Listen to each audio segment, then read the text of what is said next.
Hello everybody, my name is Alex Zinn. I'm an audio engineer based out of Miami, Florida, and I've mastered for several techno labels including Osmosis Audio, Typ3 Records, and I've had the opportunity of working with some pretty big names including Richie Hawtin and his Enter and Control events. Today I'm going to walk you through mastering through Ableton and how you can get really good results just using the basic Ableton plugins right here, the audio plugins. Today we're going to be doing Gears and Screws, a track by Koryu, and I've mastered this already, and it's come out on Osmosis Audio, available on Beatport if you guys like it.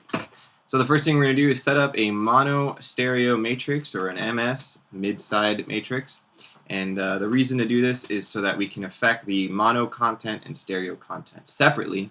And we want to do that because most of the bass and low end is going to be mono content, and a lot of the hi-hats and mid-range content is going to be stereo.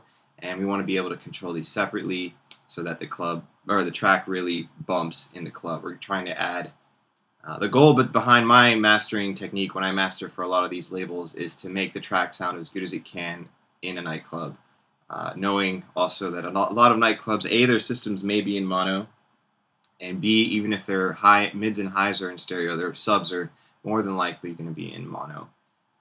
That's just the way it is. So we're going to add this right here. We're going to duplicate the original, and we're going to add the utility plugin. And to get the stereo content, we're just going to invert the phase of the mono signal of the original. So now we have the original file, we've made it mono, and we're inverting the phase. And you'll hear that when I play that, now we only hear the stereo field. So we're going to create a new track, a new audio track, call this the stereo bus, and we're going to route both of these tracks. I'm going to also rename this mono invert to the stereo bus track. Make sure that input monitoring is selected and hit play. Also, it's very important, I forgot to mention this earlier, that you make sure the warp feature is turned off if you're working in Ableton when mastering, so that the track does not get warped to the grid and you don't get some crazy or funny sounding artifacts. So the first step here, we've created the stereo bus. Now we need a mono bus, and to do that, we're going to duplicate the mono inverted, and we're just going to turn off the inversion, turn off the phase inversion, and route this guy to the mono bus, which we're going to name this mono bus. Make these guys little. Screen. So now these are two tracks where we're going to do our processing. We're going to do the mono and stereo buses. So if we take a listen, got to make sure input monitoring is on. Here we go. Here's the mono field and the stereo field. So some of the things I look at when I first receive a file is there plenty of headroom? Did the mix engineer or the mixer or the producer leave me headroom? If not, I usually ask them to send me one with some headroom. Otherwise, you can bring just the gain down, but that ends up bringing the noise floor up in your final product. So also make sure that taking a look at the waveform, try to see if they didn't put a master bus compression or hitting a brick wall limiter. If they've already done that, then you're pretty much, as a mastering engineer, left with not much to do. So we're going to take a look here. Taking a listen, you can hear that the kick is pretty punchy. There's some good dynamic movement.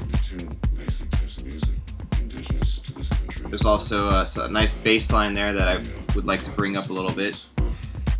The melody in the bass line is really nice. It's not coming out enough for my taste. So finally, I'm going to add real quick just another track here. Call this the Sum Bus, and I'm going to route both of the mono and stereo buses to the sum bus. And the reason to do that is so that once we've done our processing on the mono and stereo fields independently, we can then do some processing on the full signal and make it chunky and give some body and weight to the track. Another important thing to do here, let's duplicate the original, and we're going to call this one unprocessed, is to have a reference. And we're going to go back and forth between what we're doing and this unprocessed track so that we can hear, the difference between what we're doing and what the mixdown sounds like. So if we listen right now, we're just listening to this, the sum bus, which is this combination of the mono and stereo buses. And then if we listen to this, this is the unprocessed, and as of right now, we don't hear any difference because we haven't actually done anything yet. So here on the mono bus, the first thing I like to do is EQ both, add some filtering and EQ to the mono and stereo buses. Taking a look at the mono bus, the first thing I'm going to do is filter out some of that low end. Most speakers can't reproduce anything below 35 hertz, and a lot of nightclubs have roll-offs anyway, noise ordinances and all that. So anything below 35, 30 hertz is really just eating up your headroom and creating mud. And just get rid of that, and we'll be getting a lot more room to play with. Also around the 200 to I'd say 500 hertz range. There's a little bit of mud in there as well. Just a little bit though, not much.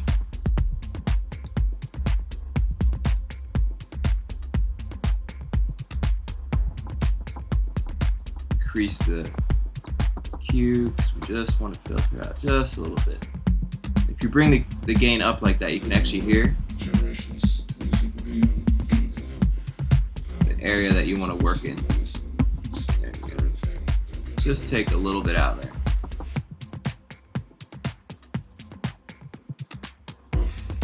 So you can see I'm doing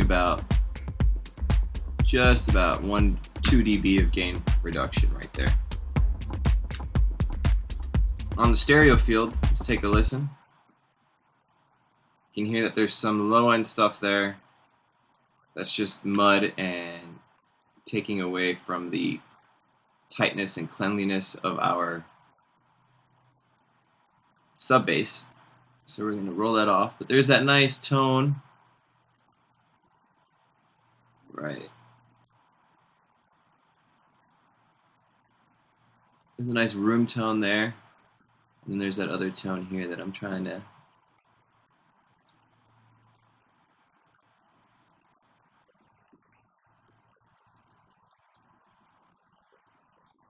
there we go.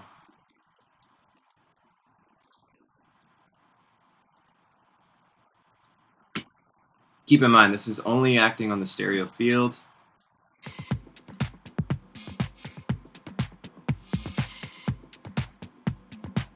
So if we listen here, compare this. This is the unprocessed. You can hear the bass has already been tightened up a little bit, and that a little bit of more stereo width has been added just by some simple EQing techniques.